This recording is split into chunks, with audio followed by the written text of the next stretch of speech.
Right Honorable former Prime Minister of Jamaica, the financial wizard of Jamaica, Mr. Edward Seaga. Good day, sir. Glad to be here with you. You were born in the United States, yes, in Massachusetts? Yes, I was born in Boston. By accident, though. My father is a Jamaican, born right where the Supreme Court is on King Street. It wasn't there at the time.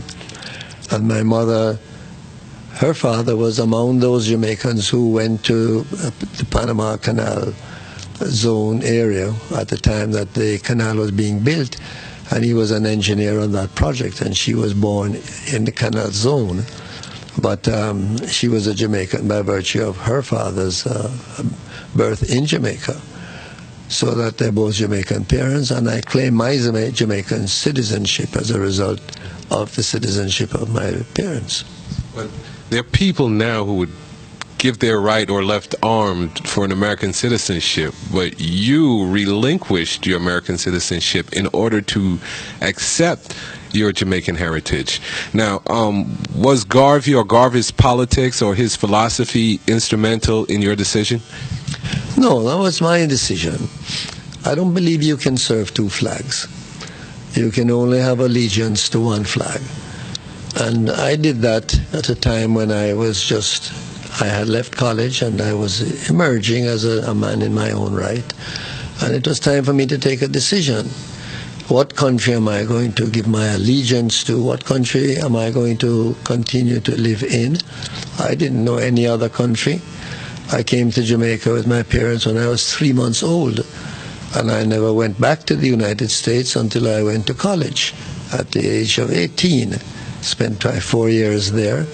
Jamaica has always been my country and my home, so that I didn't have a great difficulty in taking that decision. Let's talk about Marcus Garvey. You know, you were instrumental in returning Marcus Garvey's body to his homeland. A gentleman came to see me one day. He was Leslie Alexander. He happened to have been someone who was very important in the Garvey program. And he asked me if I'd be interested in helping to get Marcus Garvey's body back to Jamaica for interment in Jamaica. I said to myself, wow. But I said to him, yeah, of course.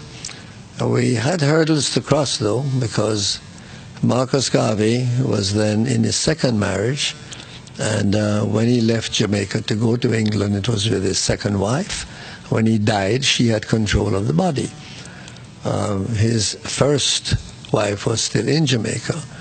And so as to ensure that everything would run smooth, we had to do quite a bit of behind-the-scenes massaging to ensure that both ladies would wish that to happen. At that time, Ghana wanted Marcus Garvey's body to be interred in Ghana because nobody had shown any interest in Jamaica. So, as I said, when Leslie Alexander came to me and made the suggestion, I leapt at it. And we were able to bring his body in. It was on view for 4 days. And 30,000 people attended the interment at what is now Heroes Park, because I made Marcus Garvey, or I should say the government of Jamaica made Marcus Garvey our first national hero. Why was Garvey so important to you, for you to go through all that trouble? Garvey's message is the most far-reaching message of any Jamaican, and indeed it is the most far-reaching message of in the world of racial relations, and he was the forerunner of everybody else.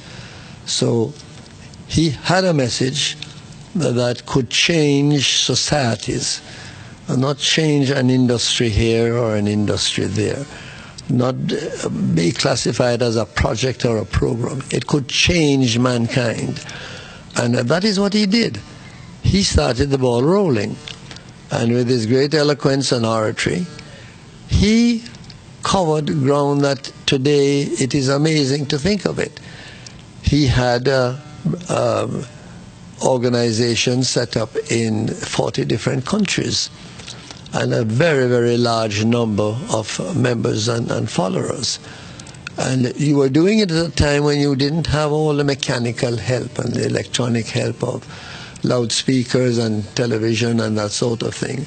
So he really did a phenomenal job in broadcasting his message. And that is why he got such a magnificent response. But had he been alive today and was active today, if the same conditions existed, he would have done even far better.